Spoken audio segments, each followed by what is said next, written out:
Na mimi nataka niwaulize hawa jamaa wengine. Mambo ni mawili my friends. Tafuteni sera na mkuje na track record yenu.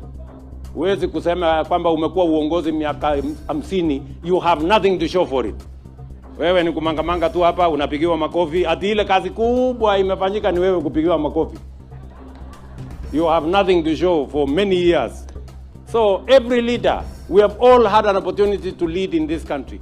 Wewe kuja na agenda ya kuuzia wananchi na ukuje na track record yako. If you have no track record of doing anything, don't waste our time. Na don't waste time ya raia. Ama namna gani? Mtu amekuwa aking'ethia tu barabarani hapo miaka yote anazunguka tu hapa ati alafu anataka kutuharibia time. We don't have time to waste. Ama mnasema tuko na time ya kupoteza? We don't have time to waste. If you have no plan and you have no track record, I am sorry, Kenya does not have time for such, because we want to catch up with the rest of the world. We want to move our country to a first world country. If you have no track record of doing anything, if you have no agenda of doing anything, if you have no plan, ati ile agenda kubwa wako naye, one term, Kasongo, sijui Masigo. Sasa hiyo ni agenda kweli ya kupeleka Kenya mbele hata nyinyi mkipima?